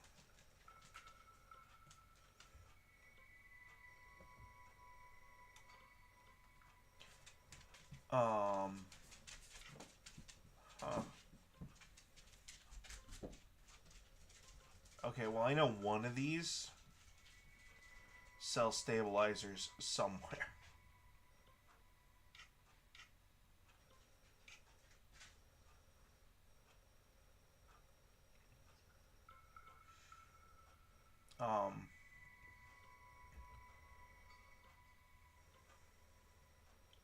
It's called family discounting, okay? And it's not... Technically, there's no legal precedence for it to be a legal thing, okay? But if your family member wants to cut you, say, a 5, maybe they're feeling really generous and they want to go 10%, or maybe it's just like a couple $1,000 off of the, $30,000, $40,000, $50,000 they were going to ask for what they were selling in the first place, and also your mortgage, brokerage, whatever you go through, might have an independent appraiser come in and, they might do all of that, say how much it's worth. That is a possibility too. But, here's the thing. As a 90% of the time rule, okay, you're probably going to get a better deal for land from a family member than you're going to from a real estate agent. There is a good reason for that. Okay. Real estate agents take a cut. That cut is usually anywhere from 3, 5, or 7% of the overall sale. The reason you're better off going through a family member is because you are dealing with the factual upfront price that person wants to sell you that property to you for. And you can negotiate with them too. So as an example. Not that these are the actual terms, okay? They're not. The terms that we have set out are way different.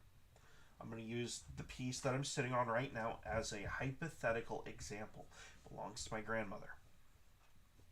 Let's say, hypothetically, that she wanted to sell it for $65,000. Okay. To anyone else, that price tag would be $65,000. But me being family, maybe it's $60,000, and she just knocks off the $5,000 because wasn't really that important to begin with. Or maybe because I'm a loved family member, it's $5,000 cheaper. Now, I know there's going to be people in here who say $5,000 doesn't matter that much in the grand scheme of things. Well, that's true. But if it doesn't matter that much in the grand scheme of things, then you should be exploiting it. You really should be. Because this $5,000 that you could take and still put into the mortgage, per se, give them the $60,000 and use the $5,000 to, I don't know, maybe fix damages to the house. This is a modular home. This is one of those pre-built homes. What's one of the first things to go in a pre-built home like this? The bathroom floor. Okay? It's a moisture-rich environment, and any weight-bearing structure in the bathroom, first thing to go. Just like that. Okay? That's why I like cement floors. And I don't like trailers. Well, hey, guess what? That $5,000 that you just saved on that, you get to repair the bathroom floor. See? It's called using your brain. And yes, you are quote-unquote lying about the amount for the property. But you're also not. You lied a little bit about how much the person is willing to charge you directly, but the $5,000 to repair that bathroom is necessary to make the house habitable. So therefore, part of the mortgage.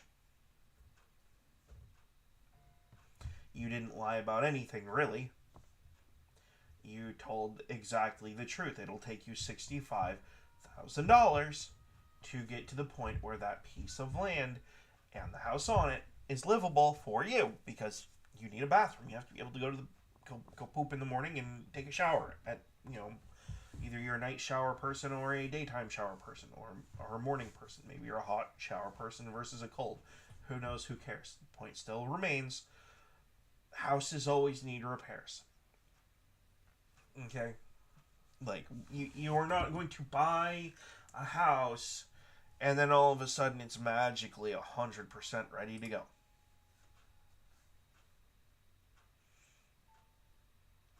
So, that's another thing too. I'm just checking my messages real quick because I'm looking to see if there's any... Like, I am watching it like a hawk over the refrigerator delivery. They said they were supposed to call in advance, but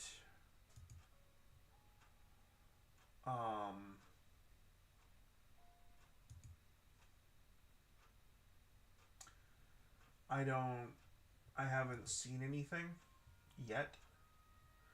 Doesn't mean we won't, but I actually actively have to watch for it. Anywho. No, I just...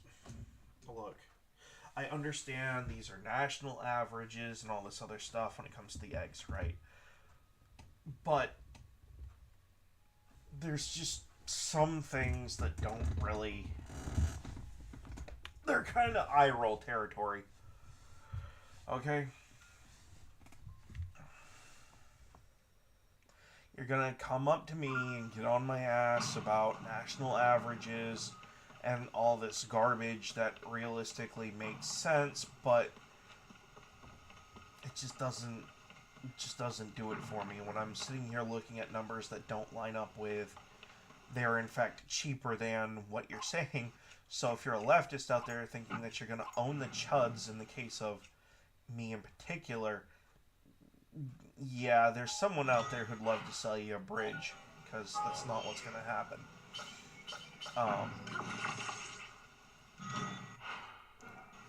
Wrong thing.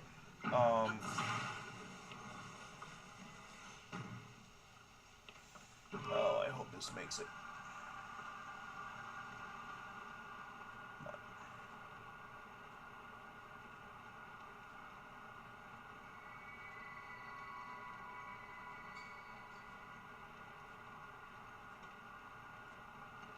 You know what?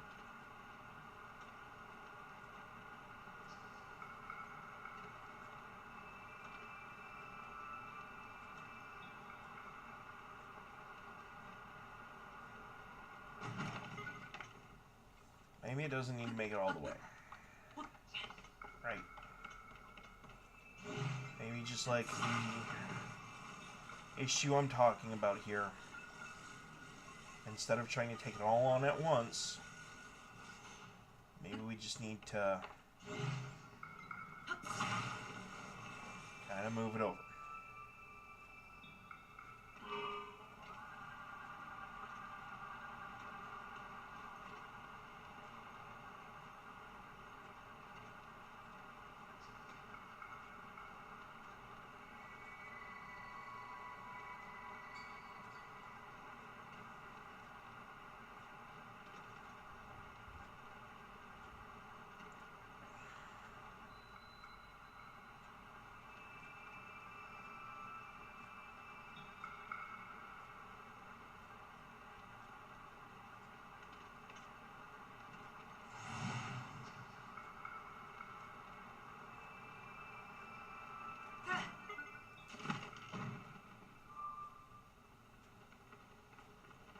Good landing.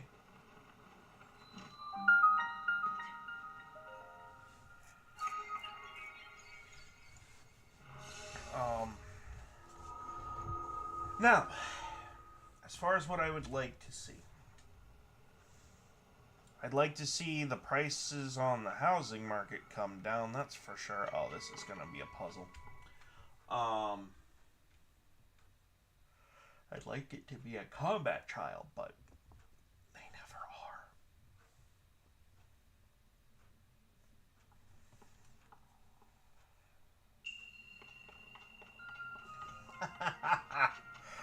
I hate this one.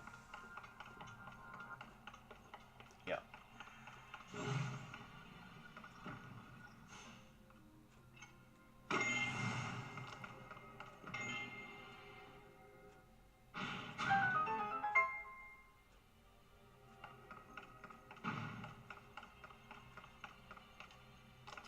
You know what? I want to go into that little pocket first.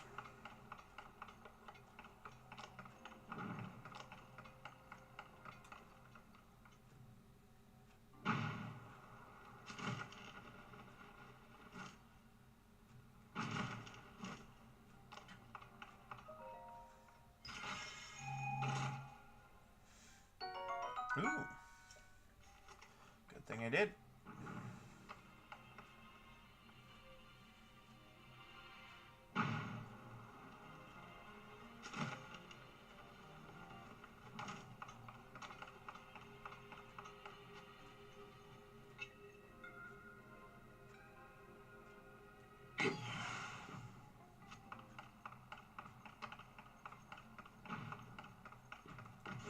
No, I wasn't fast enough.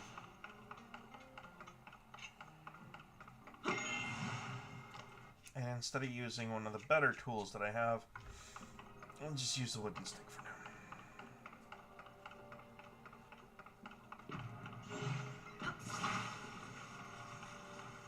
No, you don't.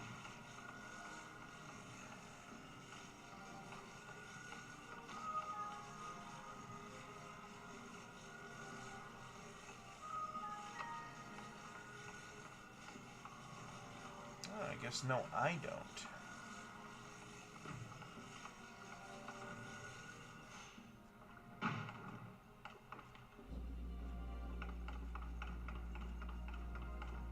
It overshoots. Okay.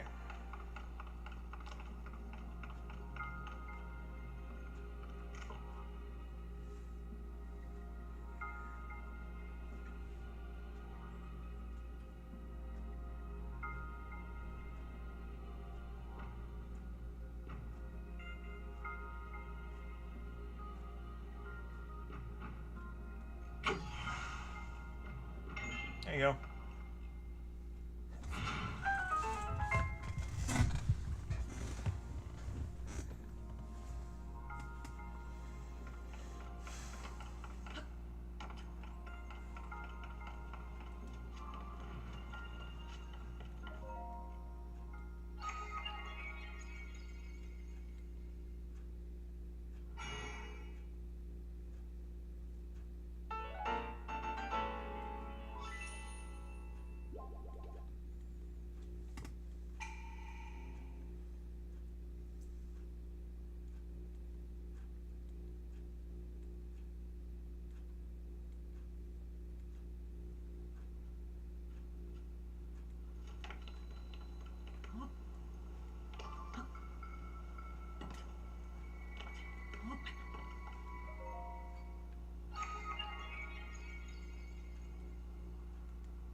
Hmm.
Hmm.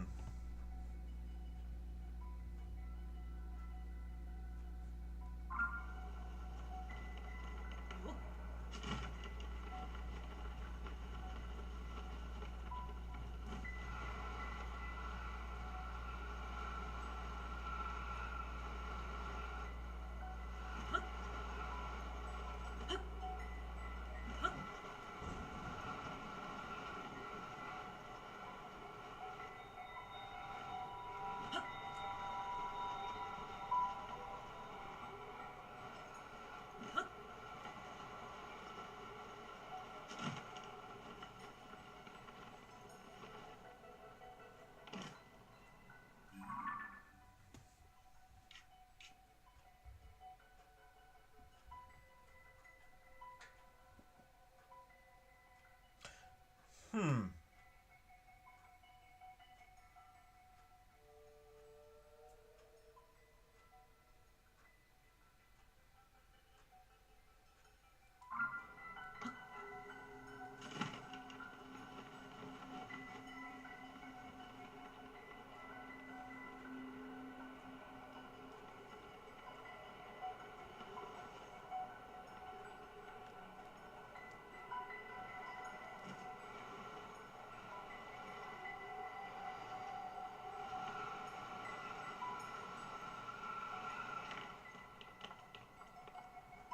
Okay, I already got this one.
There we go.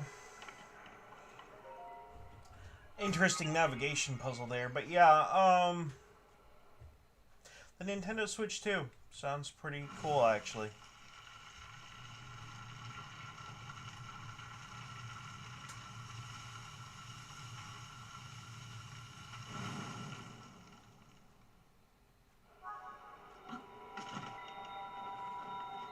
Going up.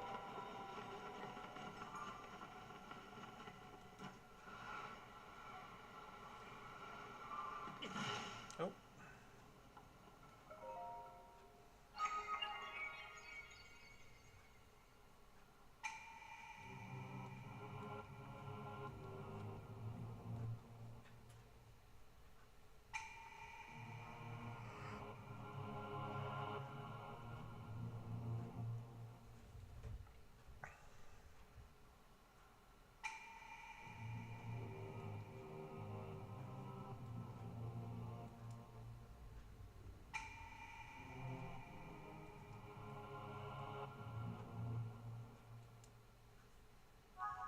Okay.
Woof. Hmm.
Barbarian.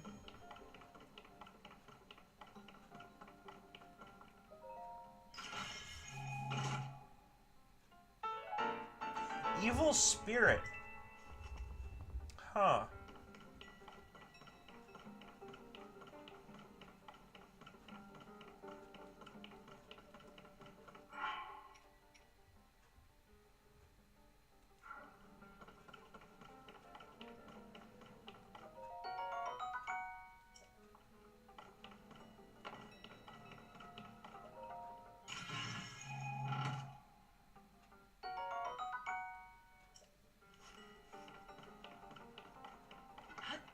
That might come in handy later.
Gonna have to make a run to Terrytown.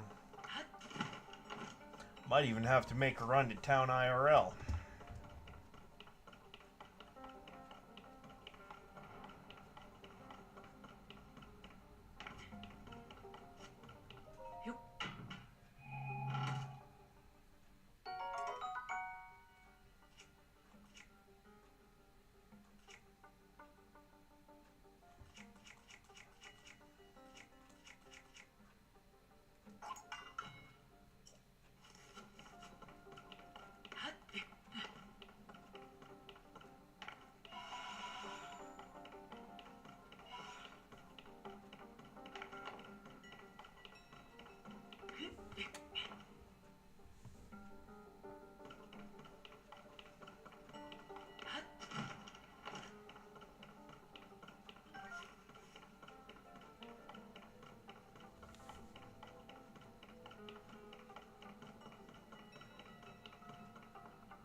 Wouldn't it be cool to have a drag rope?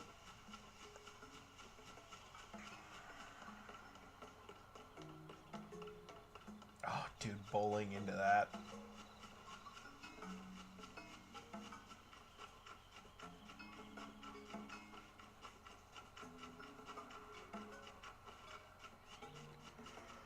Actually, as someone who thinks of himself as a creative, excuse me, the part about the Nintendo Switch 2 that I'm really excited for is actually, and this is going to surprise some of my friends a little bit, but, mouse mode. Especially if they include, like, an art software that lets you export 2D and 3-dimensional art from the Switch to like your PC or whatever. That's gonna be insane.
I have my doubts about whether to climb this here hill.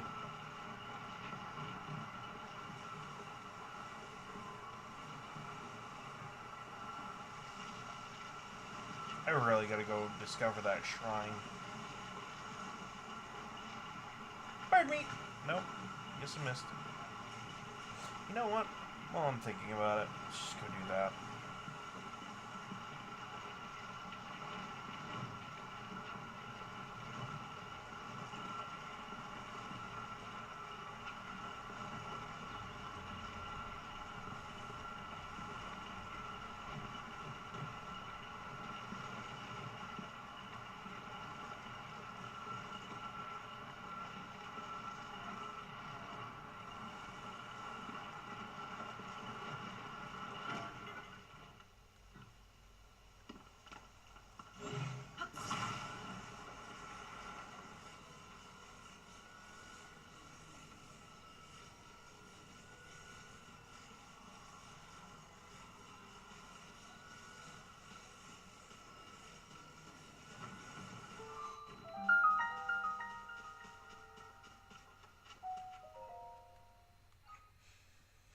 Oh, because the second I go in there, it's going to delete the friggin' vehicle that I just made. But it's okay, because I can just, you know...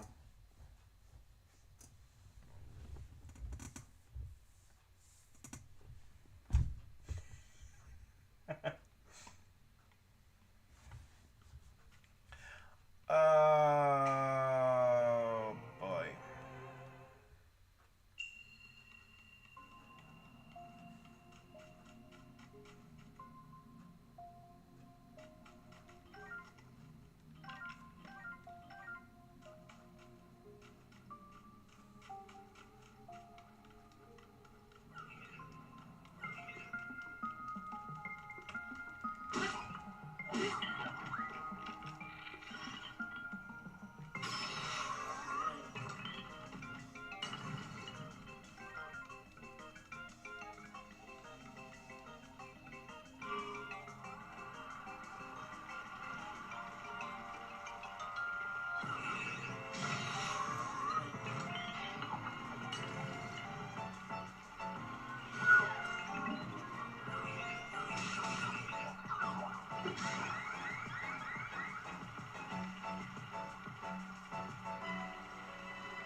Weapon was too slow on the draw.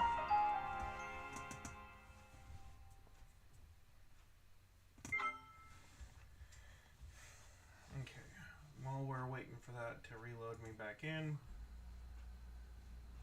I gotta check the email.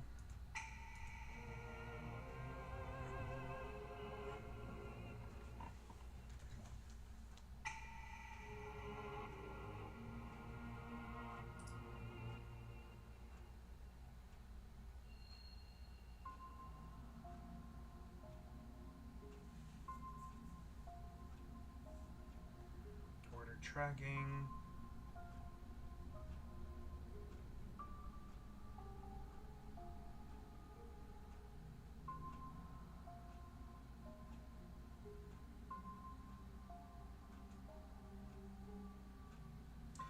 Well, guess we're gonna find the frig out, aren't we?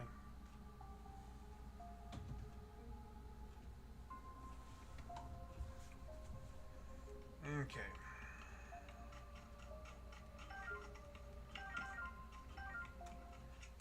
One.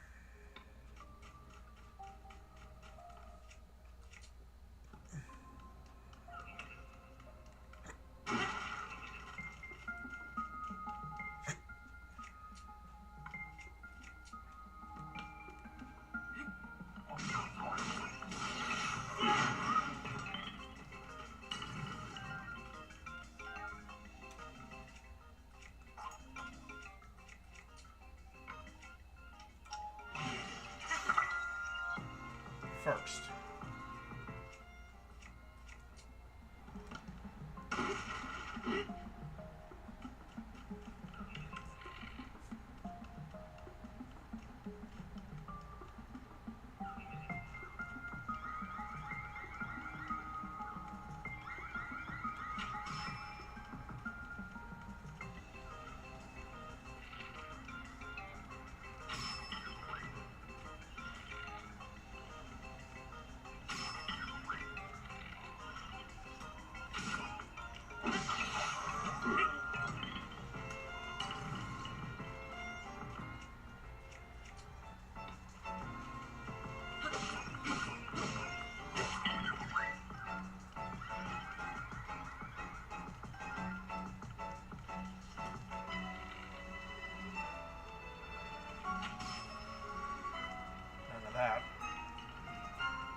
gotta do something about them hearts.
Well, I think I'm gonna hold to what I said. We're gonna wait until tomorrow.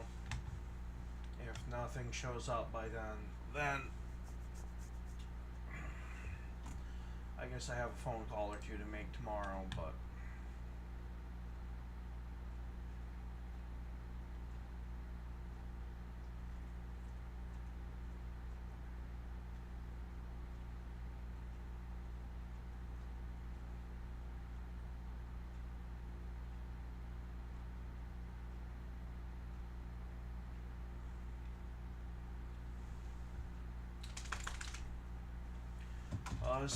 all in all, not necessarily a complete loss. I mean, the voter ID thing passed, so that's really kind of the important, you know.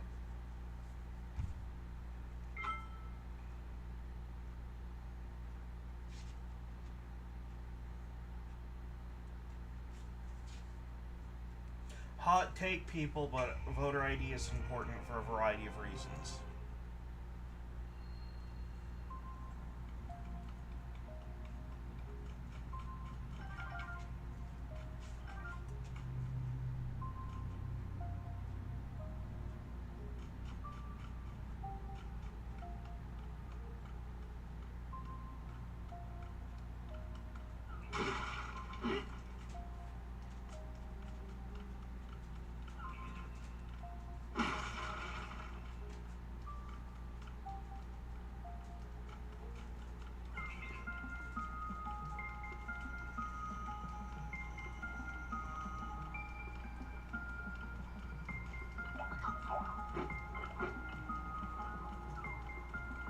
I see what they want me to do.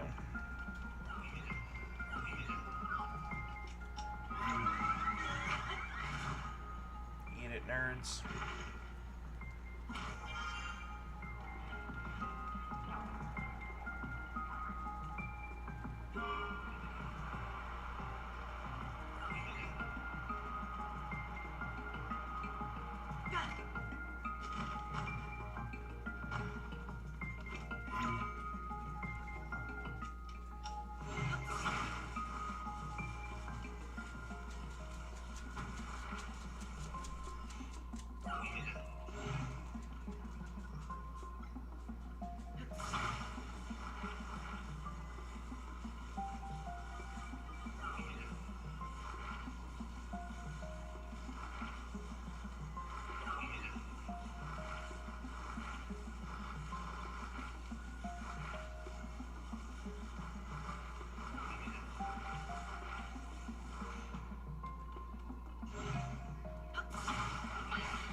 Well, what do we got?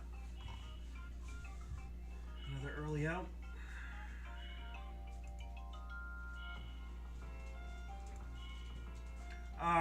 Alright, guys, I gotta dip.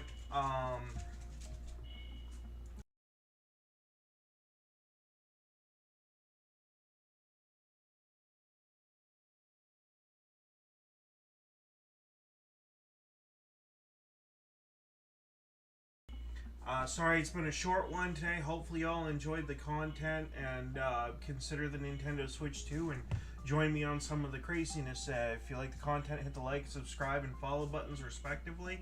I don't ever ask anyone to pay for a subscription, but if you do have the option to follow for free, I mean, it's free, why not?